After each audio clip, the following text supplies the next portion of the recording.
이 해석을 빠르게 판단하시고서 움직이는 사람이 승자입니다. 조기 대선 된다라고 해가지고 또다시 좀 기다려 볼까가 아니라 빨리 움직이셔야 돼요. 네, 빠세 초대석 시작합니다. 조금 전에 탄핵 심판이 있었고요. 탄핵이 인용되는 것으로 이제 판결이 났습니다. 그래서 이제 대통령은 이제 직무가 정지되었고요. 60일 이내에 대통령 선거를 치러야 됩니다. 그래서 지금 굉장히 정치적으로 어수선하고 혼란한 상황인데 이런 시장에서 우리 김재경 소장님은 시장을 어떻게 보고 계시고 우리가 어떻게 준비하면 되는지 심도 있게 이야기를 나눠보도록 하겠습니다. 반갑습니다. 부동산 유치 김재경 소장입니다. 오늘 원래 예상하지 않고 라이브를 잡아놨었거든요. 먼저 본 다음에 어떤 식으로 우리가 대응을 해야 되는지에 대해서 한번 준비해 보았습니다. 그래서 제일 중요한 거는 저는 가장 먼저 이 부분 먼저 얘기해 드릴게요. 여러분들이 엄청 민감하실 거예요. 왜냐하면 이 탄핵을 갖다가 지지하시는 분들도 분명 있을 거고 그럼요. 네. 탄핵을 하면 안 된다라고 하면서 엄청 흥분하신 분들도 있을 텐데 근데 문제는 우리는 그러니까 물론 국가를 생각하시는 여러분들의 마음은 정말 잘 알고 있겠지만 네.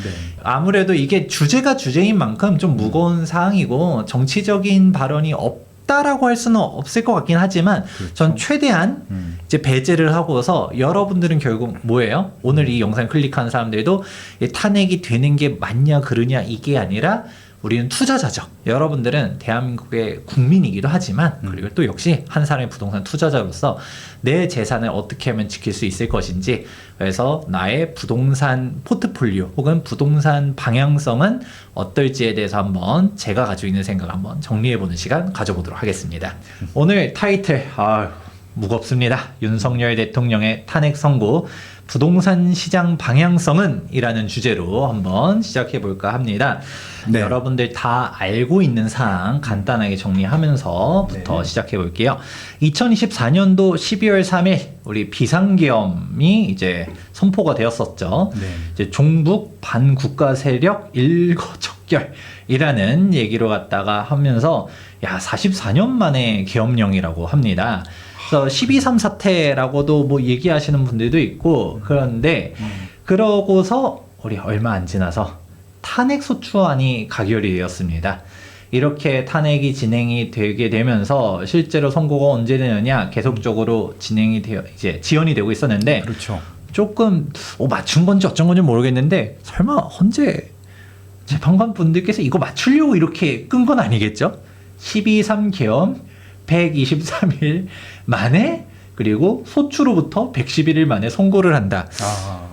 숫자가 좀 운명 같은 숫자이긴 하네요. 네. 1, 2, 3이라고 하는 것들이 1, 2, 3, 1, 2, 3. 예. 네, 그렇게 해서 최장기간 탄핵 심판 해가지고 결론이 나왔는데 여러분들은 이미 다 알고 이 영상을 클릭하셨을 거라고 보고 있습니다. 2025년도 4월 4일자로 헌재에서 윤석열 대통령 탄핵 결정을 했습니다. 네. 그것도 사실 조금 갈라지는 거 아니냐라는 의견들도 있었지만 전원일치로 인용이 되었어요. 그렇습니다. 8대 0이었죠. 네, 그런 식으로 해서 결국은 이제 탄핵이 결정이 됐고요. 네. 뭐 벌써 지금 채팅창 불나고 있지만 네. 그러면 이제 우리는 어떤 식으로 시나리오 흘러가느냐? 벌써 기사가 나오고 있습니다.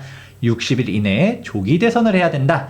그러면 6월 3일 화요일이 유력하다라는 얘기가 나오고 있습니다. 6월 3일. 네. 그러면 이제 이 기자분들도 미리 준비를 해놨겠죠? 다 해놨죠, 당연히. 예. 그러니까 벌써 나왔는데 그러면 이제 조기 대선 시나리오가 어떻게 되느냐? 4월 초에는 이제 각 정당에서 선대위 전환 체제로 가게 되면서 네. 예비 후보들을 등록하게 되고요. 그렇죠. 그 다음에 4월 중순에서 5월 초에는 경선으로 후보를 선출하게 될 것이고, 그 다음에 5월 달에는 이제 대선 후보를 정식적으로 등록하고, 네. 그 다음에 공식적인 대선 선거운동을 한 다음에 사전 투표가 먼저 나타날 것이고, 그 다음에 대선 본투표가 일어날 것이다 라고 보고 있습니다. 그러네요. 네, 그렇게 되다 보니까 여러분들은 이제 누가 대통령이 되느냐, 이제 정권이 어떻게 되느냐, 이 부분을 조금 눈여겨봐야 되는데, 뭐, 사실 뭐 이거는 뭐, 진보 보수를 떠나서 이게 탄핵이 되게 되면 아무래도 탄핵이 된 쪽, 즉 보수 입장에서는 솔직히 지금 좀 유리한 싸움인가요? 불리한 싸움인가요? 일단은 책임을 져야 되는 입장이기 때문에 불리한 싸움이죠. 그렇죠. 그렇다 보니까 사실 박근혜 전 대통령 탄핵 당시에도 네. 이제 홍준표 전 이제 지금은 시장님께서 이제 대선 후보로 나왔었지만 뭐 그때 뭐 투표하는 사람들도 이미 뭐 지는 게임이라는 거 다 알면서도 그냥 보긴 봤었거든요. 네. 그렇다 보니까 일단은 지금은 또 분위기 어떻게 될지는 뭐 뚜껑은 까봐야 알겠지만 현재 시점에서는 이제 지금 진보 정책이었다가 보수 정책이었다가 진보 정책이 보수 정책 계속 왔다 갔다 하다가 네. 이번에 보수에서 다시금 진보로 바뀌는 전환점이 아닌가라는 우려를 제일 많이 하는 것 같아요. 이미 다 보여지죠? 조기 대선이 이제 확정되게 되면 네. 그분이 이제 오시게 됩니다. 이제 사실상 민주당 후보는 정해져 있죠. 네. 이재명 이제 지금 현재 당 대표께서 이제 대통령 후보로 갔다가 갈 게 이제 눈에 보여지고요. 네. 오히려 보수 쪽 후보는 누가 될지 너무 모르겠어요. 사실 앞서서 저 일부에서 오히려 이거 영상을 사람들이 먼저 보실 것 같지만 네. 토지거래 허가구역 재지정 촌극에 대해서 한번 얘기하지 않았습니까? 그렇죠. 그러니까 오 시장 같은 경우는 일단 분명 조기 대선 생각하면서 막 움직였을 것 같은데 네. 오히려 너무나도 아마추어적인 행정을 보여주면서 사실상 정치적인 이미지를 많이 깎아먹은 것 같고 오히려 이런 상황 속에서 어떻게 되느냐 오히려 보수는 지금 뭐 단합이 안 되는 상황 속에서 딱 민주당 쪽에서 이제 이재명 단일대오 해가지고 일단 움직일 것 같다. 이재명 시대를 우리가 어떤 식으로 바라봐야 되느냐 이거에 대해서 한번 생각해 볼 필요가 있지 않을까라고 보고 있습니다. 알겠습니다. 규제 시대 다시 오나라는 타이틀로 가져왔죠. 그러면 이제 어렵게 볼 게 없습니다. 우리가 진보였다가 보수였다가 진보였다가 보수였다가 이런 식으로 가다가 다시금 이제 진보 정권으로 바뀔 것 같냐라는 걸 보고 있는데 뭐 진짜 바뀌고 안 바뀌고는 지켜봐야겠지만 사실 지금 분위기 상으로는 바뀔 가능성이 높다라는 것을 부정할 수는 없을 것 같아요. 네. 근데 우리가 투자자 같은 경우는 어느 쪽 시나리오든 간에 다 준비가 돼야 되거든요. 그렇죠. 그래서 오히려 지금 이 영상의 메인은 정권이 교체됐었을 때 우리는 어떻게 대응해야 되는가에 대한 부분으로 좀 더 좀 포커스를 맞춰서 제가 준비를 해봤어요. 네. 이제 딱 나오는 게 진보 정권의 스탠스가 뭘까요? 우리가 일반적인 시장주의보다는 시장을 규제하고 그리고 공급보다는 약간 재개발 재건축 규제를 강화하면서 어떻게 따지면 반시장적인 정책들이 많이 나왔었었죠. 네. 오랜만에 봅니다. 우리 김현미 전 국토교통부 장관님 보여지는데 이분이 17년도 네. 지금 생각해보면 부동산 가격이 아주 저렴할 때 그때 청약 쇼핑족을 차단하겠다. 무주택자 내 집 마련 쉽게 하겠다라고 국토교통부 장관 첫 기자간담회 때 얘기를 했었습니다. 하지만 우리는 결과를 알고 있습니다. 네. 이제 퇴임을 할 때 어떤 식으로 하느냐 빵뚜아네트 소리 듣다가 퇴진하셨었죠. 야. 빵이라면 밤새도록 굽겠지만 이라는 명언을 남겼습니다. 저는 이게 정말 명언이라고 생각해요. 그렇죠. 반대로 생각하면 본인도 알고 있었던 거예요. 네. 부동산 공급 3기 신도시 발표하면서 뭐 말이면 무슨 뭐 3년에서 5년이면 싹 다 입주시킬 것처럼 말을 했지만 이미 5년 지나갔거든요. 그렇죠. 뭐 되는 게 없습니다. 그러니까 원래 이런 공급이라는 게 중장기적인 안목을 갖다 꾸준히 해야 되는데 그동안 얘기했었던 게 뭐예요? 공급은 충분하다. 근데 집값이 높은 이유는 뭘까요? 공급이 충분한데 왜 높을까? 즉 수요가 과잉 수요가 나왔고 맞습니다. 또 저기 김재경 같은 투기꾼들이 다주택이 되면서 네. 이제 많은 사람들이 초과 수요자들 때문에 이게 문제다라고 봤었었죠. 그렇지만 그렇게 5만 가지 우리가 뭐 20몇 번, 20몇 번의 그 많은 부동산 대책을 펼쳐놨지만 네. 결론은 빵이라면 밤새도록 굽겠지만 이런 결론이 나왔습니다. 결국은 공급이다. 다음 정권이 그렇게 할 거라고 보지는 않아요. 네. 안 그럴 것 같습니다. 왜냐? 네. 2번 실패했잖아요. 노무현 때 한 번 실패했고 문재인 때 한 번 실패했으면 바보가 아닌 이상 3번은 똑같은 정책을 하면 안 되는 거 아닐까요? 한 번은 속을 수 있어요. 그렇죠. 두 번도 뭐 속을 수 있다라고 생각합니다. 네. 세 번 속으면 네. 속은 사람이 바보라고 저는 생각을 해요. 똑같은 정책을 세 번 연속으로 할까라는 생각은 좀 있긴 하지만 안 그럴 거라고 생각은 해도 네. 또 하게 되면 분명 부작용이 나타날 것이다 라는 그렇죠. 얘기를 네. 미리 말씀드려 보도록 하겠습니다. 이미 지금 우리는 규제 시대로 전환이 되고 있는 것 같아요. 그렇죠. 근데 사실 저는 뭐 보수 진보를 떠나서 지금은 그냥 내려놔야 될 것 같아요. 그냥 저는 자포자기하고 있는 게 지금은 아직 정권이 바뀌지도 않았는데도 불구하고 오 시장께서 강남 3구랑 용산구 토지거래 허가구역 전면 재지정을 하면서 말도 안 되는 정책을 펼치고 있어요. 그래서 이제는 뭐 진보를 비판하고 뭐 이런 게 아니라 그냥 보수고 진보 간에 한통속인 것 같다. 그냥 진짜 시민재산권은 생각 안 하고서 그냥 규제하면서 일단은 집값 올라간다는 얘기 듣기 싫으니까 어떻게든 간에 규제만 하고 열심히 활동하고 그런 생각들이 많으신 것 같은데, 그러면 이제 바로 얘기 나온 게 저희 1부 이 토지거래 허가구역 확대 재지정되면 어떤 식으로 얘기했냐. 1번 네. 당연히 풍선 효과 나타난다. 마포, 성동, 광진, 강동, 동자 퍼져나갈 것이다. 네. 이게 1번. 2번 다시금 되돌아올 것이다. 결국은 성동 마포구가 이제 그동안은 잠실 이상 쫙 올라갔는데 그럼 갭을 쭉 좁히기 시작하면 좁아졌어? 다시 이제 또 천장이 높아지겠죠. 결국은 우리는 강남 3구랑 용산구 가고 싶었었던 사람들이 네. 마포 성동구 갈까요? 안 가요. 그러니까 마포 성동구를 지금 매수하시는 분들은 원래 강남이 아니라 강북을 살려고 하고 있었었는데 잠실 가격이 막 날아가니까 마포구 살려고 하다가 그래도 지금 사야 되나? 격차가 이렇게 벌어졌는데 고민하다가 갑자기 싹 지정한데 풍선 효과 생기겠다. 지금이라도 빨리 사야겠다 하면서 최근에 막 거래가 되고 있거든요. 그래서 지금 뭐 강북으로 퍼지고 있지만 그래도 돌고 돌아서 강남에 실거주하려는 사람들은 강북 안 봅니다. 그러니까 강남이 지금 일단 눌려있지도 않아요. 이전 영상 보세요. 일단은 눌린 곳도 없는데 뭐 잠실은 얘기가 나오고 있죠. 잠실 실제로 가격이 좀 빠졌으면 잠실 가는 게 지금 기회일 수 있다는 얘기인 거죠. 세 번째, 지금 제일 웃고 있는 곳이 어디냐?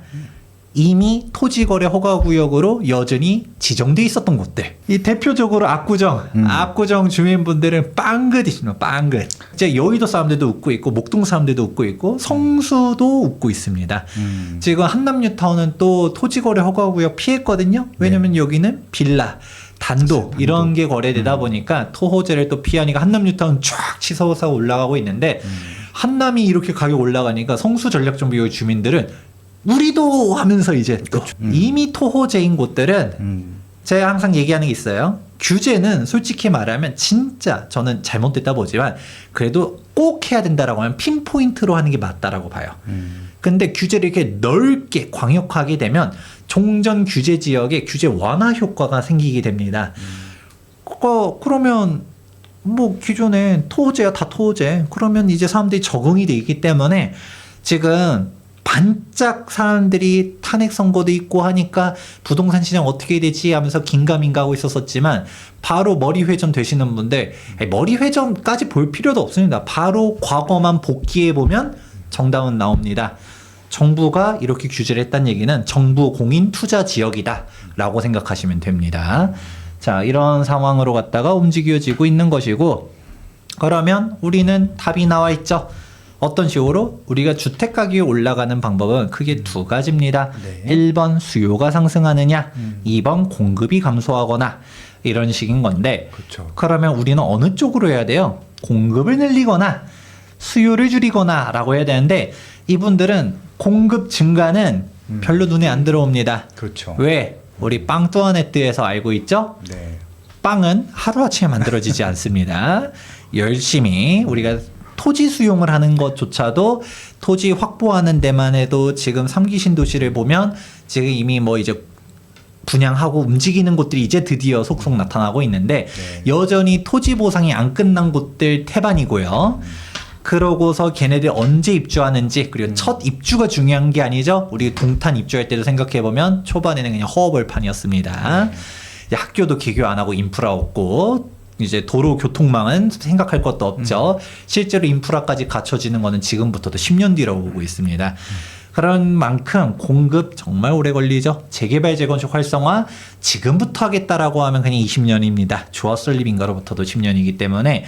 그래서 정치인들이 저는 이해는 합니다.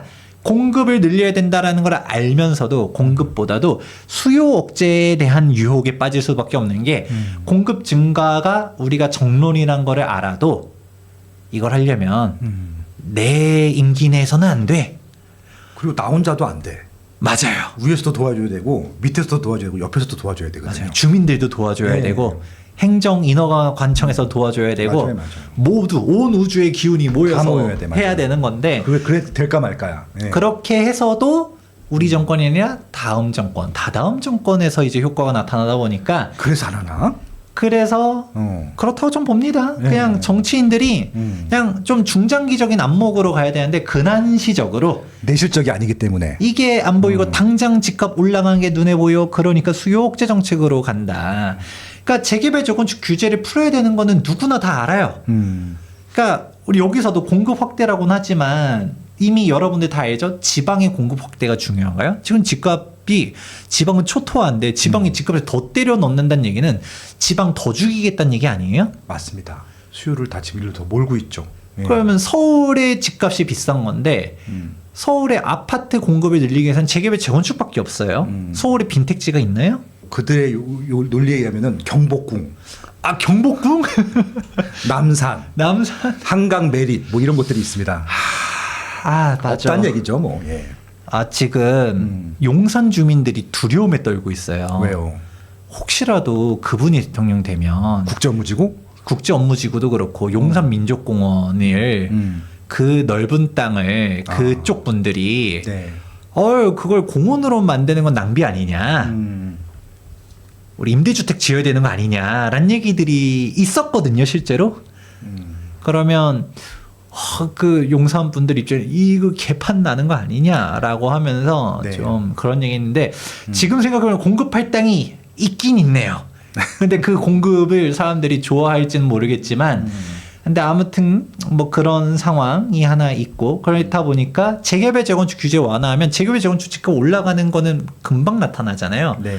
그러니까 재개발 재건축 가격 올라가는 거는 꼴 보기 싫고 그럼 또 분명 누군가 얘기했죠. 아 이거 정부가 뭐 규제 완화했더니 재건축 집값 폭등 뭐 이런 얘기 들리는 거는 싫다 보니까 그래서 사실 공급 확대가 아니라 수요 억제 쪽으로 많이들 간다라는 것이 핵심인데 네. 근데 수요 억제는 돌고 돌아서 부작용만 나타나는 게 그 수요 억제 정책의 유탄이 어느 쪽으로 오느냐 사실상 그 부분을 여러분들이 복기해 보시면 좋을 것 같다라는 얘기 해버립니다. 우리 보여지죠? 2025년도 3월달 레면 원베일리 국민평형 84 타입 33평형이 70억에 거래가 됐습니다.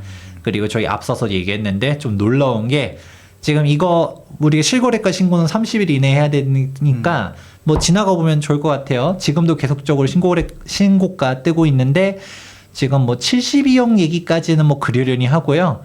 78억 얘기가 있습니다. 저도 들었어. 네. 찌라시로 봤어요. 78억 여기까지도 저는 그러려니 해요. 뭔 78억이야 라고 하지만 뭐 지금 뭐 반포 올라가는 수준이 있는데 이제는 놀랍지도 않아요. 근데 진짜 놀라운 게 59 타입 25평형이 60억 거래됐다는 얘기가 있어서 전 이게 더 충격입니다. 되면 맞아요. 실거래가 뜨면 아직 뜨진 않았지만 네. 예. 이게 진짜 사실이라고 하면 아니 뭐 78억이나 70억이나 한강이 너무나도 환상적으로 잘 보이는 거겠지라는 생각이 드는데 25평형이 한강 뷰가 파노라마 뷰가 있나라는 생각부터 드는 거예요. 20평대는 한강 뷰가 그렇게 예술적인 게 없을 텐데 왜 이렇게 비싸지? 라는 생각이 먼저 들어서 네. 야 저는 이게 진짜 사실이라면 이거야말로 진짜 완전 신시대를 바꿔나가지 않을까라는 생각을 좀 하고 있습니다. 자 이렇게 올라가고 있고 또 아까 얘기했죠? 압구정 웃고 있다고. 예, 기사가 좀 잘못됐죠? 토호제 재시행 직전 폭발적 매수세라고 했지만 압구정은 이미 토호제다. 네. 그런데 이거 신고가 찍는 이유는 뭐예요? 오히려 토호제가 재시행되면 반포도 묶이게 되면 압구정 주민들 입장에서는 더 올라갈 것 같은데 라는 생각을 할 것 같으니까 아까 얘기했죠? 규제에 광역화는 종전 규제 지역의 규제 완화 효과가 있다. 그러니까 압구정이 더 올라갈 것 같다라는 생각을 하면서 실제로 지금 매물도 없고요. 계속적으로 신고가가 뜨고 있다라는 사실을 알려드리고 있습니다. 자, 이런 상황 속에서 왜 이런 신고가들이 나타날까요? 답은 나와 있습니다. 저희가 똘똘한 한 채에 이게 정답이란 걸 알고 있어요. 그렇죠. 그래서 제가 아까 얘기했잖아요. 토지거래 허가구역 여기 정부 공인 투자 지역이다. 실거주 할 수 있으면 토지거래 허가구역을 뚫는다 하더라도 여길 사야 된다는 게 정답이 있어요. 규제 지역 확대하죠. 거기까지라는 얘기를 또 알려주는 거니까 눈여겨보셔야 되는 거고요. 근데 이렇게 갈 수밖에 없는 이유가 있어요. 저는 수요 억제 정책이 정말 안타까운 것 중 하나가 원인을 해결해야 되는데 그 원인을 무시한 상태로 눈 가리고 아웅만 합니다. 그러니까 안 올라간다 이러는데 오히려 그게 더 올라가게 만드는 이유가 돼요. 다주택자 때문에 집값이 올라간다라고 그분들은 생각하잖아요. 네. 그럼 다주택자를 없애야겠어. 다주택자 나쁜 놈들. 왜 주택이 대한민국에 2천만 호가 넘게 있는데 그 수많은 주택을 네 투기꾼들 다주택자들 때문에 우리 집이 없는 거야. 불쌍한 서민들이 그냥 길거리에 나앉고 전월세를 사는 거는 너네들 때문이야 라는 생각을 하면서 다주택자를 떼찌떼찌 해주고 있습니다. 어떤 식으로 하느냐? 일단은 더 못 사게 하죠. 1주택자가 다주택이 될 수가 없게 돼 있습니다. 네. 일반 세율이 이제 1.1에서 3.5%인데 뭐 여기서 2주택자다 그러면 8.4, 9%, 3주택자다 그러면 12.4, 13.4%의 말도 안 되는 취득세 중과가 있고요. 법인은 끝났어요. 법인은 주택은 못 산다라고 보시면 된다. 13.4%. 네. 13.4%. 야. 대박. 우리가 일단 서울이 10억짜리 주택도 없지만 네. 10억짜리를 산다 하더라도 취득세만 1억 2,400만 원을 내려고 생각하면 숨 막히죠. 네. 그렇기 때문에 그냥 못 산다라고 생각하시면 돼요. 예. 자, 그런데 취득세야 뭐 앞으로 다주택자가 못 되는 거지 기존에 이미 다주택자였던 분들은 뭐 상관없어라고 하실까봐 기존에 있는 분들도 빨리 팔려고 합니다. 어떤 식으로 우리 다주택자에 대해서 세율들이 다르는데 이미 일반 세율도 미쳤어요. 우리가 과세 표준에 따라서 6%에서 최대 45%. 이것도 단타 치는 나쁜 놈들은 또 떼찌떼찌 해주려고 77%, 66% 지방세까지 포함하게 되면 말도 안 되는 세율이 있죠. 근데 여기서 만족하지 못했습니다. 어떤 식으로 하느냐? 2주택자다라고 하면 20% 중과, 3주택자는 30% 중과입니다. 그러면 우리 최고 세율이 몇? 75%에서 지방세 10%, 즉 7.5를 더하면 82.5%. 82.5%. 여러분들이 이제 외우셔야 돼요. 이거 부활한다. 지금 아직 한시적으로 유예가 있습니다. 언제까지? 지금 내년 5월 달까지. 맞아요. 이제 2026년도 5월 9일까지는 한시적 중과 예외를 한 번 더 연장해 놨으니까요. 다주택자 여러분 이때까지 팔아야 된다라는 거를 알아두셔야 된다는 얘기 해드립니다. 아까 취득세가 13.4%니까 거기다가 82.5% 더하면은 지금 95.9% 세금 냈어요 지금.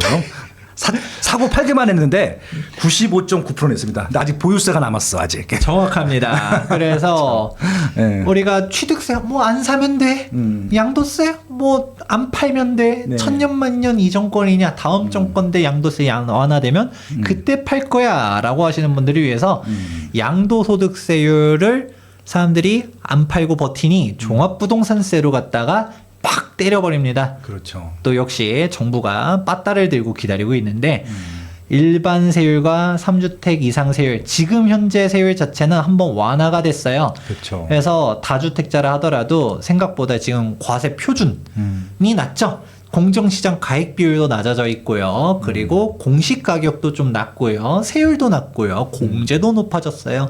그래서 지금은 다주택자분들도 숨통이 조금 트여져 있는데 근데 이게 아니야. 과거로 회귀를 하게 되면 어떻게 되느냐? 이것도 연역이 있죠. 지금 현재가 아니라 우리 9.13 대책 때 처음 이제 종부세가 튀어나왔고요. 12, 16 대책 때 한 번 더 강화하고 그러고서 집값이 안 잡히니까 7.10 대책까지 나오면서 그냥 1주택자냐 다주택자냐에 대한 세율 차이가 그냥 앉은 자리에서 2배 차이 나도록 해버렸다. 그리고 그때는 조정 대상 지역 내 2주택자도 중과세율이 있었었다. 네. 그래서 강남에 1주택만 있었다라고 해서 세금 많이 내지 않아요. 1주택자는 세금 그렇게 많이 안 냅니다. 근데 내가 강남에 한 채가 있는데 뭐 빌라 하나가 추가된다. 어서 내가 봤을 땐 가짜는 주택 하나만 있는다 하더라도 다주택자가 되는 순간 세금이 몇 천만 원씩 납부해야 되고 그리고 억 단위로 납부하는 사람들이 등장합니다. 그래서 저는 실제로 제 주변에서 종합부동산세를 6억까지 낸 사람 봤어요. 법인이었었어요. 법인이니까. 그런 식으로 가는 게 눈에 보여지기 때문에 여러분들이 다주택자다라고 하면 이제 대비를 해야 된다. 빠르게 똘똘한 한 채로 재편을 해야 된다라는 생각을 하셔야 됩니다. 그렇습니다. 지금 현재 규제지역은 강남, 상구랑 용산구 딱 4군데예요. 근데 이미 정부가 3.19 부동산 대책 발표하면서 풍선 효과 생긴다라고 하게 되면 규제지역 확대 지정하겠다라고 이미 신속하게 확대 지정하겠다. 맞아요. 엄포를 내놨거든요. 그리고 기억납니다. 자, 규제지역이 제일 높았었을 당시 113개? 112개. 113개 아니었어? 이게 112개? 그래서 우리 보다 보면 서울 네. 당연한 거고요. 서울 100%. 뭐 수도권 뭐 거의 말할 다. 것도 없고요. 주요 광역시들도 다 뭐 거점 도시들은 싹 지정됐다라는 사항 알아두시면 좋을 것 같아요. 규제 지역이 과거에는 뭐 어땠었다 이게 아니라 앞으로 계속적으로 퍼져지니까 저희 지방은 지금 괜찮아요가 아니라 이제부터다라는 생각 하시면 됩니다. 자, 그러면 이제 결론이 나오죠. 야, 너가 하고 싶은 얘기가 뭐냐? 뭐 규제 그렇게 강화되는 거 옳다라고 생각하시는 분들 분명히 있거든요. 왜냐면 이거는 뭐 다주택자 너 저 다주택 투기꾼에 대변하는 거 아니냐? 이 저 김재경 나쁜 놈. 너 이거 생각해 보니까 다주택자 되고 싶어서 그런 거지. 이미 너가 다주택자 아니냐? 그래서 규제 완화해 달라는 거 아니냐고. 이 다주택자 규제는 옳은 거야. 이 투기꾼들이 집을 팔아야 무주택 서민들이 내 집 마련하기가 너무 좋아질 거야 라고 생각하시는 분들도 분명히 있을 겁니다. 네네. 뭐 그럴 수 있죠. 근데 정답은 나와 있습니다. 그 무주택 서민들이 내 집 마련하기 좋은 곳은 어디다? 지방, 그리고 서울에서 빌라 아주 쏟아져 줄 테니까요. 내 집 마련할 기회에 빌라 매수 기회 저점 잡는 거 잘 생각해 보시면 좋을 것 같지만 네. 내 집 마련하고 싶은 곳이 서울의 아파트다. 답이 없을 겁니다. 서울의 아파트 폭등할 게 눈에 보여지기 때문에 지금 그런 상황들 내가 원하는 집값이 빠질까는 냉정히 보셔야 되죠. 왜? 똘똘한 채로 가게 되다 보니까 싹 팔면 어떻게 될까요? 제일 좋은 거 하나로 가는 게 눈에 보여지죠. 그런 거고 이거 보면서 많은 사람들이 실제로 부동산 매수에 움직이셨었어요. 어떻게 움직였냐? 이때가 언제였어요? 2024년도 12월 27일이었죠. 저는 이미 2025년도 부동산 시장 전망 영상을 12월 말에 찍어서 올리면서 그때도 어떤 얘기 했었었냐면 제가 그때 상저하고 얘기를 했었어요. 상저하고. 하반기에는 올라간다. 결국은 우리가 공급이 없고 이제 앞으로 서울부터 해가지고 움직일 수밖에 없는 건데 지금 현재 눌려있는 거는 원래라면 올라가야 정상인 시장이었는데 이게 탄핵 비상계엄 때문에 심리가 얼어붙었잖아요. 그래서 사실상 눌려있는 거다. 그러니까 결국은 하반기는 회복할 것이다 라고 제가 그때 얘기했습니다. 영상 다시 한번 보세요. 네. 근데 그때도 제가 어떻게 얘기했었냐. 이미 다주택자들은 움직이고 있다. 지금 사람들이 뭔 이 시국에 부동산 투자야 라고 말하지만 그래도 실제로 움직이시는 분들이 있었으니 자산가분들 돈이 있으신 분들은 이제 부동산이라는 게 정책에 영향을 엄청나게 많이 받거든요. 그렇기 때문에 가만히 놓고 보니까 다주택자 규제가 다시금 강화되는 거 아니야? 그럼 내 재산 어떻게 지키지? 그러면 똘똘한 채로 가야 되는 거 아니야? 라는 생각하면서 제가 얘기했었죠. 이미 작년 12월 달부터 1월 달 우리 본격적인 불꽃 상승 2월 전에도 이미 12월 달이랑 1월 달에 반포랑 압구정은 올라가고 있어요 라고 저는 얘기를 해드렸었어요. 그러니까 사람들이 그때만 반포 압구정은 다른 세상이고 뭐 거기를 가지고 모든 거를 시장을 대변할 수는 없어 라고 얘기했지만 지금 돌이켜보니까 그게 이미 시장을 대변하고 있었던 것이죠. 돈이 있으신 분들, 자산가 분들이 내가 한 차를 만들려고 하면 어디를 가야 되는가 생각해 보니까 반포 압구정이 결론이 나왔었다. 그러면서 여기가 뜨겁게 움직였었고 이제 토호제 풀어주는 게 그냥 사실상 트리거가 되면서 막 이제 부동산 매수 심리를 짚혔던 거죠. 지금이니 하면서 움직였었던 건데 자산가 분들이랑 이제 상담하다 보면 그분들이 이미 12월 달, 1월 달에 정권 바뀌면 어떻게 될까요? 뭐 답이 나와 있죠. 똘똘한 한 채 시대가 다시 재편될 겁니다. 그러니까 지금 반포 압구정이 이렇게 비싸지는 게 정상인가요? 라고 말하면 정상이 아니라고 저는 답변을 해요. 당연히 말도 안 되는 집값이죠. 얘만 이렇게 미친 듯이 올라가는 게 말이 돼요? 근데 비정상을 정상화하게 만드는 정책 때문에 이렇게 되는 거 아니겠습니까? 그러니까 어떻게 따지면 정부가 좀 정신을 차리면 다주택자 규제를 풀어야 되는데 애초에 그분들이 본인 프레임에 본인이 갇혀 있어요. 서민들 주택을 빼앗는 악의 축, 적폐 세력, 다주택자들 때려 잡아야 돼라는 생각을 가지고 있다 보니까 이미 다주택자 규제를 못 풀어버립니다. 그런데 이제 와가지고 다주택자 규제 풀 수 있을까요? 안 될 것 같거든요. 지금 조금 얘기 나오는 게 지방은 주택수를 좀 빼주니 뭐니 얘기하지만 그렇게 하면 결국은 서울에 가고 싶으면 한 채여야 되는 거는 매한가지거든요.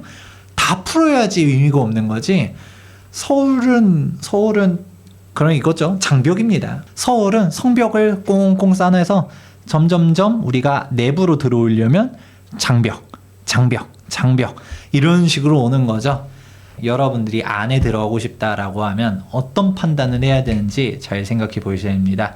그러니까 이미 기사들이 나오죠. 이미 12월 달에도 나왔던 것처럼 문정부 뺨치는 이재명 부동산 공약, 다주택자의 징벌적 세금 뭐 이런 얘기들 나오고 있잖아요. 또 임대차 시장 파괴 우려 뭐 얘기들이 있습니다. 우리 또 제일 중요한 거 있죠. 우리 이재명은 합니다. 뭘 할 수 있는지는 모르겠는데 이재명은 합니다. 그렇기 때문에 뭘 할지가 모르는 게 더 무서운 거죠. 그러니까 어디까지를 상상의 나래를 펼쳐야 될지 모르는 것을 좀 고민을 해봐야 되는 건데 그렇게 되다 보니까 우리는 통계가 보여집니다. 자, 우리 부동산원에서 통계자를 보게 되면 전국 아파트 외지인 투자 비중을 보게 되면 이게 서울을 제외한 서울 사람이 아닌 외지인들의 부동산 투자 비중이에요. 보면 어떤가요? 뭐 당연히 지방에서 지방으로 왔다 갔다 하는 수요들 있죠. 그런데 놀라운 것은 서울이 높습니다. 근데 뭐 세종이나 충남이나 여기도 뭐 만만치 않은데요라고 볼 수 있겠지만 여기서 중요한 거는 경기도예요. 수도권이라고 얘기하는데 경기도는 잘 보면 지방 사람들이 제일 투자 비중이 낮은 곳이에요. 그러면 이 얘기는 뭐예요? 우리 지방 사람들이 딱 생각했을 때 예를 들어 부산 팔고서 경기도 안 간다는 거죠. 경기도는 누가 사냐? 서울 사람들이 산다. 그러니까 이제 서울 주택은 서울 사람들만의 주택이 아니에요. 전국의 투자자들이 에셋 파킹을 하기 위해서 가는 게 서울인 거고 우리가 일반적으로는 노원구보다도 좋은 경기도가 얼마나 많아요. 그런데 지방 사람들은 뭐 잘 모르죠. 그러니까 일단은 특별시여야 돼. 특별하잖아요. 광역시 싫어. 서울로 가는 게 중요한 거지. 경기도에 뭐 우리는 다 알죠. 과천은 특별하고 이제 광명도 서울 입지가 워낙 좋고 광교는 뭐 말할 것도 없고 그런데 그냥 이 사람들 입장에서는 서울인 게 더 중요한 거죠. 지방 사람들이 서울 올 때도 일단 서울시로 가지만 우리 강남 3구로 가는 거고요. 네. 그리고 여기서도 반포, 압구정 들어봤잖아요. 여길 가는 거죠. 그런 식으로 가다 보니까 왜 강남 사람들도 상대적 박탈감을 느껴요. 대치동이 이제 40억 시대가 열렸는데 대치동 주민분들 중에서 지금 제일 한숨을 쉬는 분들이 애들 학교 교육 다 끝났어. 애 이제 대학 갔어. 그러고 보니까 집값이 물론 많이 올랐죠. 네. 근데 우리는 항상 나보다 아래를 보는 게 아니라 나보다 위를 보잖아요. 그렇죠. 반포 압구정을 보니까 답이 안 나와. 못 가죠. 넘어갈 수가 없어. 네. 그러니까 강남 사람들도 우리가 보면 대치동만 하더라도 감사합니다. 잠실만 하더라도 가고 싶습니다. 이러지만 그분들도 상대적 박탈감을 느끼고 있단 거예요. 그렇죠. 대부분 그렇죠. 왜냐? 지금은 이제 강남 3구가 중요한 게 아니라 이제 진짜 대명사로 돼 있는 반포, 압구정 이런 데로 가는 거고, 그리고 그래도 강남 3구 그러면 좀 우리가 강북으로 간다 하더라도 그래도 마용성은 들어봤어 하는데, 솔직히 지방분들이 서대문구가 어디 붙어 있고 관악구가 어디 붙어 있고 동대문구가 어디 붙어 있고 알까요? 저희야 서울 25개구를 다 외우고 있지만 보통 서울 25개구 배치해보세요 라고 했을 때 완벽하게 배치할 수 있는 사람이 서울 시민조차도 얼마나 있을지는 좀 의문입니다. 그렇죠. 네. 그렇다 보니까 사실상 이게 가면 갈수록 진짜 부동산이 진짜 계급적인 사회로 가면서 넘어설 수 없는 자산들로 배치가 되고 있죠. 그렇죠. 그거를 가속화시키는 게 지방 사람들의 서울 상경 투자인데, 그러면 지방 사람들이 서울에 상경 투자하는 이유를 알고서 그 원인들, 지금 지방이 힘든 거를 갖다가 해소시켜 줘야 되는데 그런 거는 모르겠고 자꾸 외지 이거를 좀 데이터를 곡해하시는 분들이 있어요. 외지인들이 서울 상경 투자한다고? 투기꾼들이네. 아니 원정 투기꾼들이야. 더 나빴어. 버스 부대 막아야겠어. 그러니까 지금 강남 3구랑 용산구를 갭 투자 못하게 그냥 토지거래 허가를 싹 묶어버린 거잖아요. 그러니까 원인을 냅두고 그냥 단편적인 규제들만 하는 거죠. 그런 식으로 가는 게 보여진다. 근데 우리는 답을 알고 있죠. 이미 1월 달부터도 압구정은 계속 올라가고 있었었다. 여기는 이미 토지였지만 아랑곳할 거 없이 올라갔었다. 라는 게 정답이라는 거를 얘기해 드리고요. 네. 그리고 지금 좀 우려되는 게 재건축 초과이익 환수제 정부가 88 부동산 대책에서 폐지하겠다라고 얘기했거든요. 근데 얘는 논의도 안 되고 있어요. 그래서 좀 모르겠어요. 그 재건축 관련해서 뭐 1기 신도시, 정확히 노후계획도시 특별법 뭐 개정하고 재건축 같은 경우는 동의율 75%에서 70%로도 낮춰줬거든요. 그러면서 뭐 이것저것 민주당 쪽에서 재건축 독려합니다라고 하는데 제일 중요한 거를 눈 가리고 아웅하고 있어요. 재건축이 제가 계속 얘기해 드리는 게 지금 가장 문제되는 게 뭐예요? 분담금. 재건축 분담금 때문에 대지분 좁고 이거 용적률 안 나오고 뭐 이런 데들은 사업성이 없어서 분담금 폭탄 때문에 못 간다라고 했는데, 근데 분담금이 해결되는 곳들은 부담금 때문에 못 갑니다. 네. 재건축 초과이익 환수금이 뒤에서 기다리고 있어요. 네. 그러니까 이 제초안을 빠르게 해결해 줘야 되는데, 근데 이거는 노무현 정권 때부터 내려오던 유산 아닌 유산이거든요. 좀 자꾸 이거는 좀 개정을 해야 되는데, 여기 나와 있죠? 민주당에서 폐지는 시기상조다. 분명 대선 때 본인들한테 불리한 얘기는 절대 안 할 겁니다. 제초안에 대해서 언급도 안 할 거예요. 그렇죠. 오히려 좀 물어봐 줘야 돼요. 제초안 폐지할 겁니까? 라고 물어봐 줘야 되는데, 이게 진보 보수가 중요한 게 아니라니까요. 여러분들이 재건축 소유자라면 이거 제일 핵심적인 사항이기 때문에 이게 정말 중요한 대선의 메인 주제로 가야 된다라고 저는 보고 있습니다. 그러니까 재건축 초과이익 환수제도 딱 보게 되면 이 제일 놀라운 게 2018년도에 추산했을 때도 8억 4천. 반포주공 1단지 아니야? 저기 3주공. 그렇죠. 반포주공 1단지 3주구라고 다들 생각하고 있죠.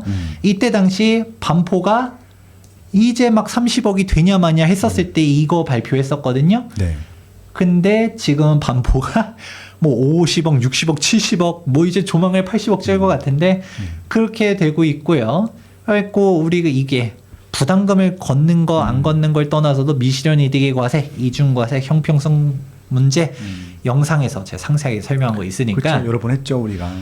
이거는 없어져야 됩니다. 근데 이런 얘기해도 그쪽 분들은 아우 돈 벌었으면 내야지라고 하시는 분들이 너무 많아서 이게 대화가 잘 안 통해요. 근데 이런 부분들을 갖다가 바로 잡아야 된다.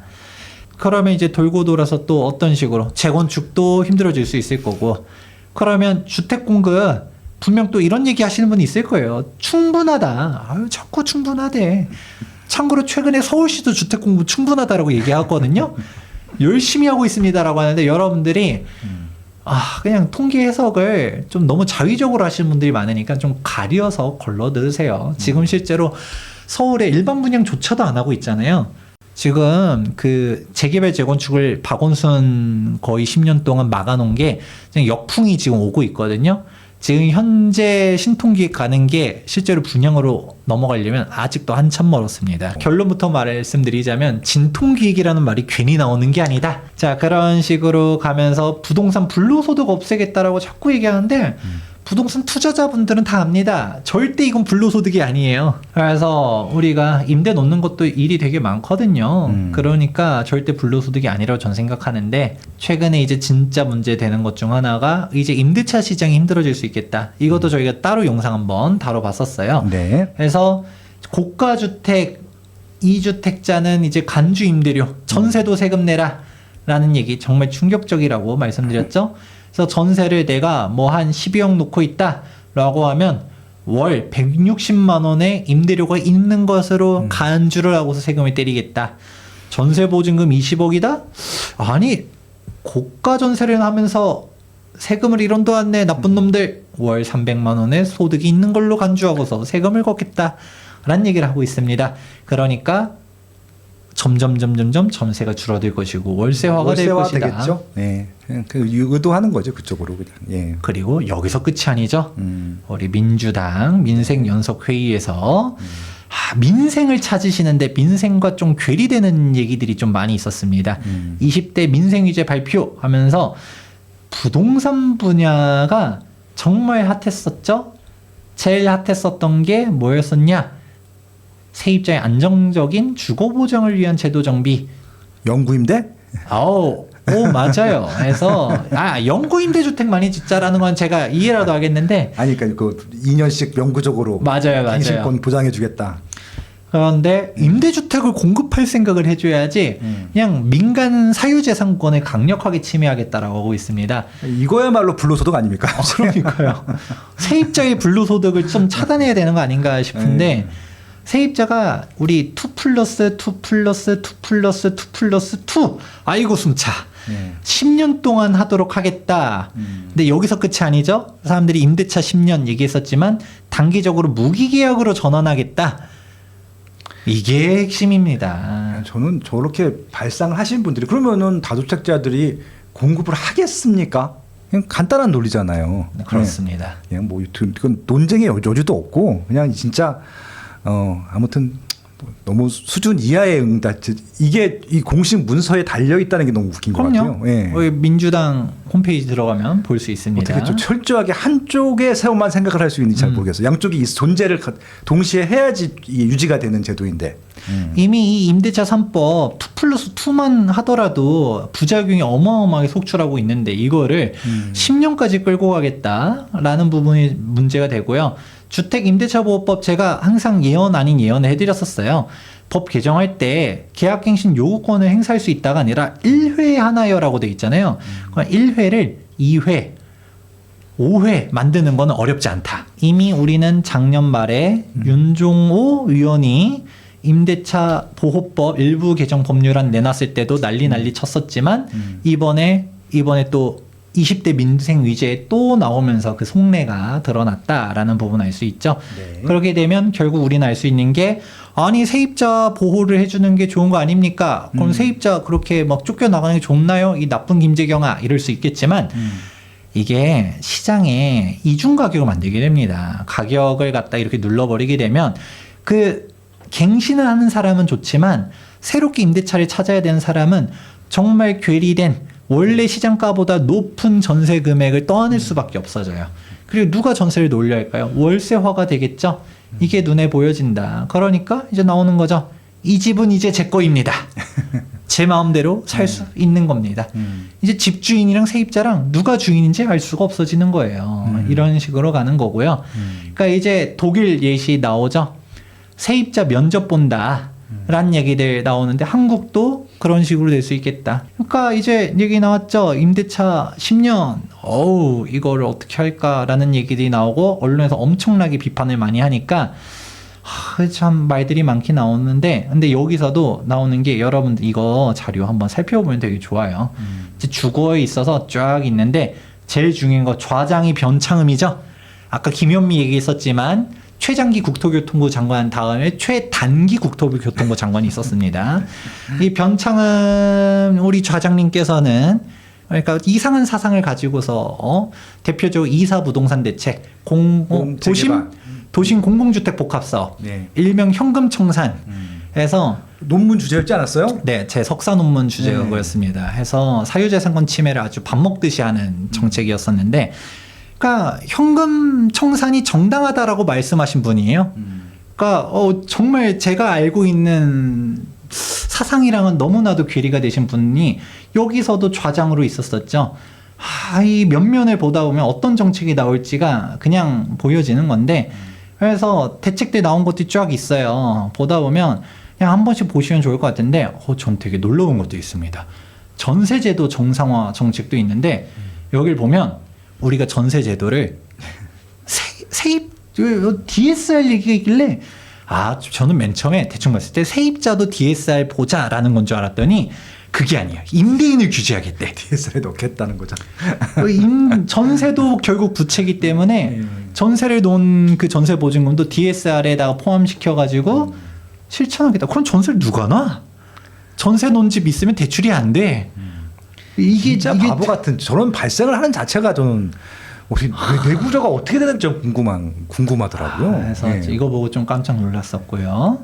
또 임차인도 안심할 수 없습니다. 또 대단해요. 전세 대출을 개혁해가지고 헌법 정신을 실현하겠다라는 얘기도 있는데, 이제 세입자도 전세 자금 대출을 갖다가 못 받게 해야겠다라는 내용들도 있습니다. 아무튼간에 뭐 그냥 이런저런 얘기는 많이 나오고 있고요. 그러니까 이게 논란이 많이 되니까 어떻게 돼요? 우리 이재명 이제 대선 후보가 되시겠죠? 네. 전세 10년 보장법 바람직하지 않다라고 하셨어요. 또 언제 또 바뀔 수도 있는 또 발언이죠, 뭐 그냥. 왜냐하면 뭐 사실 지금은 아직 대통령 돼야 되잖아요. 그럼 어떤 얘기를 할지 모르는 상황이라 볼 수 있고요. 그러니까 일단은 민주당의 아젠다는 저거다라는 네. 거를 우리가 알 수가 있다는 거죠. 근데 왜 이런 얘기를 할까? 답은 나와 있습니다. 우리 통계청 자료를 살펴보게 되면 무주택자 비율이 어마어마하게 높아요. 그렇죠. 40%대니까. 그리고 1주택자도 엄청 높은데 막상 1주택자는 집값 올라가는 게 썩 뭐 좋으면서도 그게 달갑지도 않아요. 양극화가 어마어마하게 심해지고 있잖아요. 네네. 나보다 더 올라간 집들 보면 한숨 많이 쉬고 있거든요. 그러니까 그 사람들의 공정은 뭐예요? 우린 항상 갈라치기를 좋아하죠. 딱 이 사람들 다주택자 이 사람들이 문제다라는 생각을 하다 보니까 이런 사람들을 규제하는 쪽으로 가질 것이다. 그러면 돌고 돌아서 똘똘하는 채 더 심해질 것이고, 전세를 점점점 없어지게 되면 OECD 통계 자료를 봤을 때 대한민국은 압도적으로 가처분 소득 대비 주거비가 낮은 국가인데, 이 전세의 순기능도 있거든요. 분명 갭 투자 때문에 집값이 더 올라가는 부작용이 있을 수는 있어요. 하지만 임대차 시장이 정말 안정돼 있었는데, 이걸 OECD 평균으로 높여주고 싶은 분들의 마음이 있으신 것 같습니다. 그래서 이런 현상을 우리는 대비해야 된다. 그럼 결국 어떻게 돼요? 무주택자 여러분들은 빠르게 집 사야 된다. 전월세 가격 올라갈 게 눈에 보인다. 그리고 공급이 부족한 데가 어딘지를 판단해 보셔야 되는 것이고, 내가 원하는 집값이 올라갈 것이다. 그리고 분명 또 이런 상황 나타날 거 있죠? 이전에 트렌드 중 하나가 양포세무사 얘기 있었습니다. 네. 워낙 규제가 복잡해지니까 전문가들을 찾는데 전문가조차도 헷갈려해요. 그런 식으로 우리 보면 지금 일시적 2주택은 3년인데 여기 보면 취소선 있죠? 네. 예전에 3년, 2년 됐었다가 1년 내 처분, 1년 내 입주 이런 거 있었었다가 다 이제 롤백 됐거든요. 그런 식으로 복잡해졌었던 사항들, 이런 상황들이 복잡해지면 전문가들은 웃어요. 저는 그래서 지금은 그냥 포기하고 그냥 받아들여야 되나 생각도 하고 있습니다. 그때 부동산 유튜브들 조회수 엄청 났고요. 세무사님 나오면 조회수 막 올라갔고요. 네. 그러니까 뭐 정책도 콘텐츠 고민할 게 없습니다. 매일같이 새로운 대책들, 하루하루가 새로운. 그러면 우리 전세값도 올라가는 부분, 그런 식으로 보게 되면 결국 나와 있죠. 우리 공급을 늘려야 되는데 수요 억제는 답이 아니다 라는 것을 인지하셔야 되고, 그러면 돌고 돌아서 또다시 패닉 바잉이 오는 시대가 오지 않을까, 이거를 대비하셔야 된다 라는 얘기 해드리도록 하겠습니다. 수급 문제가 해결될 가능성이 더 낮아진 거죠. 그렇죠. 안 그래도 이미 우리는 예견된 미래입니다. 2026년도부터 서울부터 해가지고 공급량이 급감을 해요. 네. 2025년도가 문제가 아닙니다. 2026년도 이후부터가 진짜 문제인데 그게 눈에 보이는데도 눈 가리고 엉엉하고 있잖아요. 네. 공급은 충분합니다라고 계속적으로 얘기를 하고 있다 보니까 안 그래도 문제인데 여기서 부동산 가격이 올라가니까 지금 보수 시장, 보수 정권조차도 규제로 가잖아요. 맞아요. 네. 그러니까 이걸 보면 아 진짜 해결할 생각이 없는 것 같다. 그래서 진보 보수를 떠나서 제가 지금 뭐 진보 쪽으로 해서 쭉 얘기했지만 보수 후보가 누가 나올지 모르겠지만 그 후보도 좀 이상한 정책을 펼치시는 분들이 나오면 똑같이 될 수 있다고 저는 보고 있습니다. 일단은 보수 쪽의 후보는 일단 기본적으로 지금 나와 있는 후보는 오세훈 시장 분명히 나올 거고 아무리 헛발질을 했지만 그다음에 뭐 홍준표 대구시장도 나올 것 같고 김문수 이제 그 인권위원장이시죠 맞나? 예, 아무튼 그분 나오실 거고 한동훈 전 대표도 나올 것 같아요. 4명 중에 이제 1명으로 압축이 될 것 같은데 네 분의 스타일이 좀 다르긴 합니다. 그래서 일단은 뭐 예측을 할 수 있는 부분들도 있고 예측할 수 없는 부분들이 있기 때문에.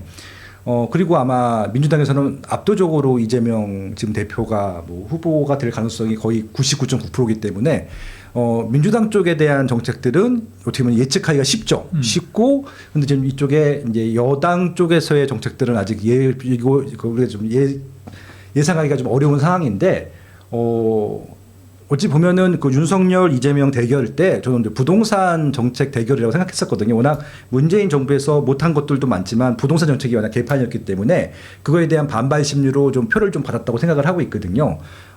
근데 이제 어찌 보면 다시 또 원점으로 왔어요. 그래서 부동산 정책이 뭐 다른 것들은 솔직히 이슈가 잘 안 보여요. 솔직히 말씀 뭐 주식이라든지 코인이라든지 이런 것들은 좀 많이 난 것 같고. 이번에 6월 4일, 6월 3일, 6월 3일 날 치러질 대선도 결국 저는 부동산 정책이 굉장히 중요한 공약 중에 하나라고 생각을 하는데 이재명 후보의 이전 윤석열 대통령과 붙었을 때 공약이 바뀔 것 같아요? 안 바뀔 것 같아요? 뭐 중도 표심을 잡으려고 말은 어떻게 할지 모르겠지만 네. 큰 틀에서는 저는 안 바뀔 거라고 생각합니다. 그러니까 지난번에도 윤석열 후보의 공약이나 이재명 후보의 공약들이 거의 크게 차이가 나지 않았었거든요. 숫자만 차이 났을 뿐이고. 그래서 아마 그 정책에 대한 그 공약 자체는 아마 우리가 기대하는 대로 나올 가능성이 높아요. 근데 이제 실제적으로 그렇게 진행이 안 됐잖아요. 윤석열 대통령도 그렇게 못했고 아마 이재명 대표도 그렇게 못할 가능성이 높기 때문에 일단은 김정은 선생님이랑 전화 늘 드리는 말씀이지만 우리가 정책을 보고 그 이후에 움직이는 이게 중요한 게 아닌 것 같고요. 그 전에 이미 우리가 어느 정도 기준을 갖고 있어야 되는 게 중요한 것 같다는 생각이 듭니다. 그렇겠죠? 네, 그래서 네. 지금 이 해석을 빠르게 판단하시고서 움직이는 사람이 승자입니다. 조기 대선 된다라고 해가지고 또다시 좀 기다려 볼까가 아니라 빨리 움직이셔야 돼요. 왜냐면 실제로 비상계엄 터지고서 탄핵 움직여졌었을 때 이미 진짜 판단이 빠르시고 자산가분들 같은 경우 또 다주택자분들은 또 규제가 눈에 보니까 빠르게 지방 정리하고 그 다음에 서울로 돈 싸들고 와가지고 핵심지들 잡아갔거든요. 그 네. 사람들이 승자였죠. 근데 그게 또다시 되풀이될 게 보인다. 이렇게 정리해 볼 수 있을 것 같습니다. 그러니까 아마 이 방송을 이제 그 양쪽의 진영 분들이 보실 거라고 생각을 하는데 저는 그래서 공약 짜실 때 역으로 짜시는 것도 전 추천을 드려요. 지방을 어떻게 활성화시킬 것인가. 서울을 규제하는 곳으로는 지방 활성화되지 않습니다. 그렇죠? 예. 그래서 뭔가 디테일하고 정교한 정책들이 나와야 되는 시점인 것 같고요. 이미 아까 김재경 소장님도 말씀하셨지만 2번의 시행착오를 겪었단 말이죠. 바보가 아닌 이상 3번의 시행착오를 또 겪을 것을 제시하진 않을 텐데 좀 많은 지금 채팅창을 보니까 3번의 시행착오를 겪을 거로 다 지금 이상하고 있거든요. 그러면 역으로 가는 게 맞다고 생각을 하고 있고 지금 어차피 대선은 서울 선거가 아니잖아요. 지금까지의 우리가 뭐 아까 오세훈 시장을 조금 그 정책들을 비판하거나 우려했던 것들은 서울에 대한 얘기들일 텐데 대선은 전국판이기 때문에 그리고 인구의 과반수가 지방에 있잖아요. 지방에 있는 이런 의견들도 분명히 들어야 됩니다. 지방은 거의 고정이라고 생각하지만 이제 저는 고정이 아니라고 생각하고 있거든요. 왜냐하면 천하의 광주도 의견이 분리가 되더라고요. 최근 와서 그걸 느꼈거든요. 그리고 대구나 부산도 마찬가지고. 그래서 대선 국면이 지금은 뭐 압도적으로 민주당이 유리한 것처럼 보이지만 저는 대선 결과는 아니라고 생각하거든요. 왜냐하면은 솔직히 말씀드리면은 지난번에 윤석열 대통령이 당선될 수 있었던 것은 윤석열 대통령에 대한 기대보다는 민주당 이재명 후보에 대한 반발감에서 온 결과였다고 생각을 하고 있거든요. 그래서 이것들이 판세가 저는 크게 달라지지 않았다고 보고 있거든요. 그래서 정책 싸움이 중요하다는 말씀을 드리고 싶은 것들이고, 지방 정책 어떻게 할 것이냐가 저는 관건이라고 합니다. 그래야지 지방에서 온전하게 표심을 받을 수 있을 것 같거든요. 서울이 중요한 것 같지는 않고요. 서울은 이미 좀 전 다 결정이 됐다고 생각하고 있고, 왜 기대들을 안 해 이제 정치인들한테 아마 그냥 소신권 찍을 것 같은데, 지방은 아직까지도 캐스팅 보드를 지고 있는 지역들이 있거든요. 충청권 대표적이고 세종시도 대표적일 것 같고요. 그리고 아까 말씀드린 대로 호남권이나 경상권에서도 분명히 의견이 나뉠 수 있다는 것들을 감안한다고 하면은 지금 정책 이런 지방에 대한 공약이 나오고 어떻게 추진할 것인가. 그래서 아까 세금 부분도 되게 중요할 것 같아요. 취득세, 양도세는 지방은 건들면 안 될 것 같아요. 건드려야지 완화 쪽으로. 근데 지금처럼 규제 일변으로 가게 되면은 이거 분명히 제가 힌트를 드리는 겁니다. 아마 그렇게 되면 지방 사람들은 환호하면서 뽑아줄 것 같거든요. 왜냐하면 수요를 받을 테니까. 그래서 그런 정책들을 좀 기대해본다는 말씀을 제가 좀 보태드리고 싶었습니다. 제일 중요한 거는 여러분들이 오늘 많은 생각들이 있으실 거예요. 이 영상을 보시면서도 좀 답답해 하시는 분들도 있을 거고. 근데 제일 중요한 거는 일단은 벌어진 일은 우리가 일단 지나가면서 앞으로 내 재산을 어떻게 지킬 수 있을까? 이 부분만 잘 생각하면서 여러분들은 뭐 결국은 우린 투자자다. 이 부분 잘 명심해 보면서 부동산 투자 공부 열심히 해보시면 좋을 것 같습니다. 누구도 가르쳐 주지 않지만 꼭 해야 하는 일. 나에게 가장 가까이 있지만 멀게만 느껴지는 일.